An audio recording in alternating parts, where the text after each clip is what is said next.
Salut à toi l'ami et bienvenue dans cette nouvelle vidéo dans laquelle je vais te partager un problème qui peut se poser je pense que pour tout le monde, on est tous des êtres humains en trading. Et ce problème, c'est le manque de patience. Alors, c'est un problème qui va causer énormément de soucis. Je vais vous expliquer pourquoi. Alors c'est très simple, vous avez l'ouverture des marchés US, vous avez des titres qui sont déjà plus ou moins intéressants en pré-market.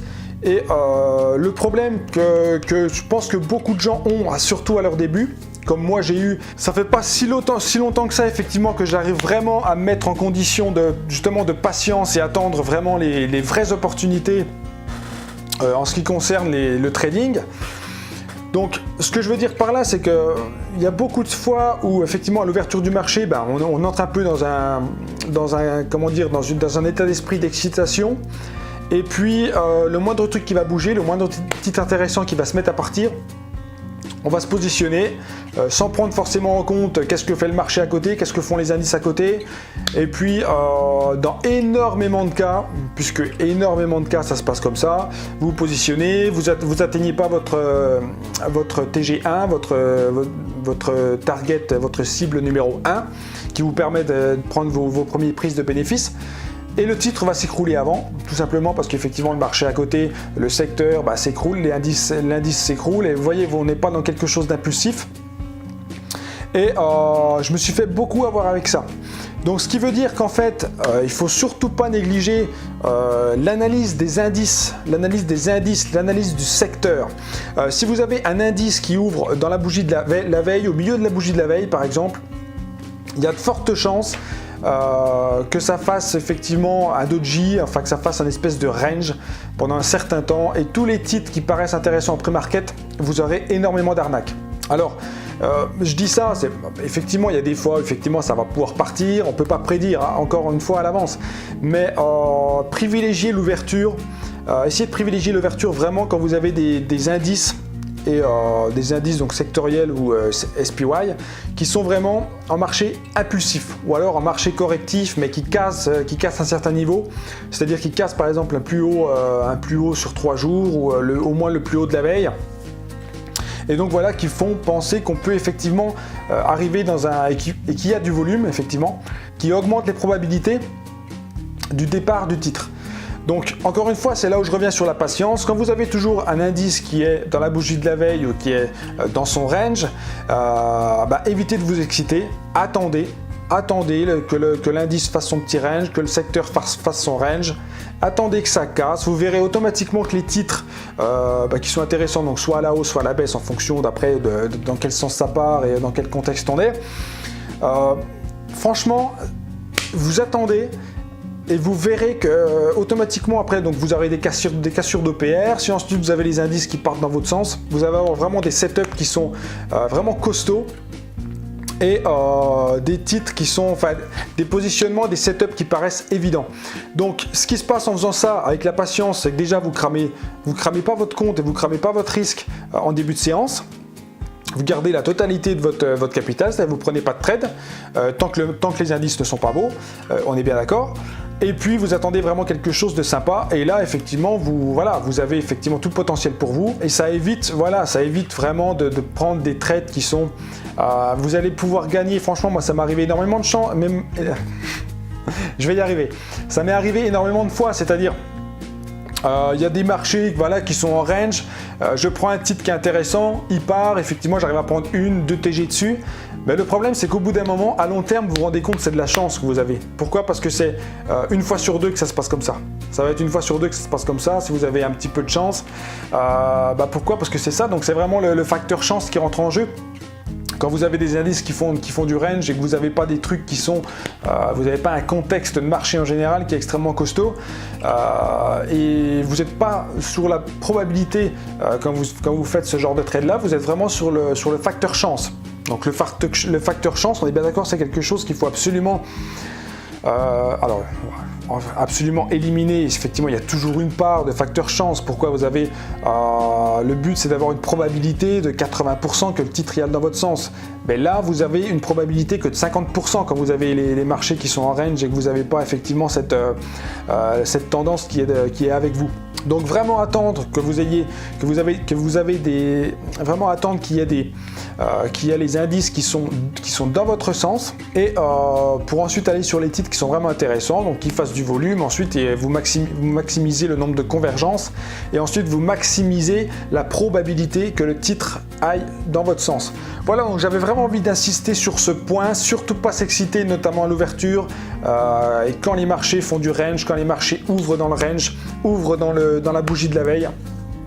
Essayez d'attendre vraiment qu'une tendance se dégage. Donc évidemment après avec des volumes sur les titres et maximiser le nombre de convergences. Voilà pour cette vidéo. J'ai envie de préciser aussi, moi j'ai une phrase que j'ai au-dessus. Alors, je sais pas si effectivement elle va bien se voir. Voilà, ça c'est effectivement deux feuilles que j'ai au-dessus de mes écrans de trading. Donc sur la première, j'ai les 6 règles à suivre. Alors premièrement, analyser et apprendre de ces erreurs pour éviter de les répéter, notamment après la clôture du marché.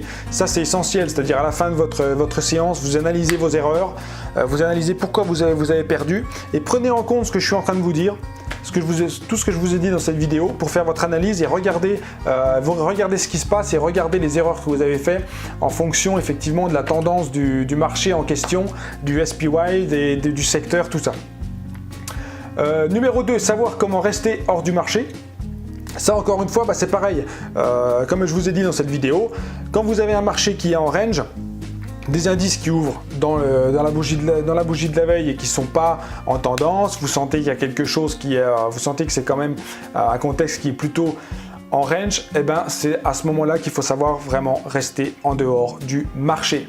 Vous serez gagnant à long terme, je vous l'assure. Pourquoi? Parce que sinon vous jouez sur le facteur chance, vous allez prendre des trades qui sont de la chance et à ce niveau-là, à ce moment-là, autant aller sur les options binaires. Voilà, vous savez ce que je pense de tout ça. Ensuite, numéro 3, déterminer l'orientation du marché et le contexte. Donc ça, bon, vous savez ce que c'est, je ne vais pas rentrer en détail effectivement dans toutes les phrases que j'ai marquées. Ne pas anticiper ce que le marché va faire et se fier uniquement des évidences qu'il présente. Voilà, donc ça on revient un petit peu sur ce que je vous ai dit. Laissez courir, numéro 5, laissez courir les bénéfices, voire de renforcer et couper les pertes rapidement. Voilà, donc ça encore une fois, ça c'est encore autre chose, ça fera peut-être l'objet d'une autre vidéo, mais encore une fois, si vous êtes sur le trading, si vous avez déjà une formation, vous savez déjà un petit peu ce que veut dire tout ça. Et numéro 6, il faut avoir de bonnes raisons pour entrer et pour sortir d'une position. Voilà, donc ça c'est effectivement des phrases que je lis avant chaque séance pour vraiment me les remémorer et surtout qu'elles soient vraiment ancrées dans mon cerveau et que je fasse pas n'importe quoi sur les marchés. Et donc la deuxième feuille qui concerne pour la séance en question, une fois qu'on est en séance, donc ouverture, donc le trading sur l'ouverture, c'est-à-dire dès que le marché ouvre, que si grosse conviction. Donc grosse conviction, ça veut dire quoi? Si il y a un maximum de convergence avec le SPY, avec l'indice sectoriel, qui a des volumes, qui a un beau contexte niveau daily, niveau long terme, court terme, voilà, qu'on ait vraiment un maximum de convergence qui me fasse, qui me permette de prendre une position. Ensuite, privilégier la qualité à la quantité, on en revient, encore une fois c'est pareil, privilégier la qualité à la quantité, voilà, ça, on en revient à la patience. Pour privilégier la qualité, il va falloir être patient, les amis. En étant patient et en attendant les bons contextes de marché et les bons moments pour se positionner, vous allez voir que vous allez prendre 2-3 trades grand maximum par jour et faire carrément votre objectif jour, voire même l'exploser. Alors que si vous privilégiez effectivement la quantité, vous allez essayer d'aller faire un petit trade par-ci, un petit scalp par là. Pourquoi? Parce que ça casse un niveau, mais voilà. Et vous verrez que votre performance, elle sera soit flat, soit même carrément en perte. Ensuite, se poser la question suivante en position. Mon idée est-elle toujours pertinente? Sortir immédiatement si la réponse est non. Donc ça, encore une fois, ça c'est vraiment l'expérience qui va vous faire ressentir ce genre de truc. l'expérience, mais surtout aussi l'expérience qui s'acquiert notamment via l'analyse effectivement des trades que vous faites, l'analyse des trades de votre séance. Voilà, revoici ma tronche. C'est peut-être pas forcément beau à voir, mais bon, voilà. Et donc voilà, encore une fois, j'en étais où? Se poser la question suivante: en position, mon idée est-elle toujours pertinente? Voilà, si la réponse est non, sortir immédiatement. Donc voilà, encore une fois, ça va être en fonction des indicateurs techniques, en fonction de qu'est-ce que font les marchés, est-ce qu'on est sur une tendance de retournement, est-ce qu'on est, vous voyez ce que je veux dire. Donc encore une fois, ça c'est vraiment quelque chose qu'on acquiert avec l'expérience. Au début, c'est très difficile d'établir et de se poser cette question-là. Pourquoi? Parce que la réponse, elle sera jamais oui, elle sera jamais non, parce qu'elle sera toujours ouais, mais bon, ouais, ça peut encore partir effectivement, mais ouais, ça peut aussi. Donc ça, c'est vraiment quelque chose que. Enfin, je pense que si vous êtes déjà en train de trader les actions US, vous savez de quoi je parle. Voilà, donc c'est tout pour cette vidéo. N'hésite pas à la liker si tu as aimé, si elle t'a inspiré. N'hésite pas à la partager également avec ton entourage, autour de toi, sur les réseaux sociaux. Et je te dis quant à moi, à très bientôt dans une prochaine vidéo. Bye bye!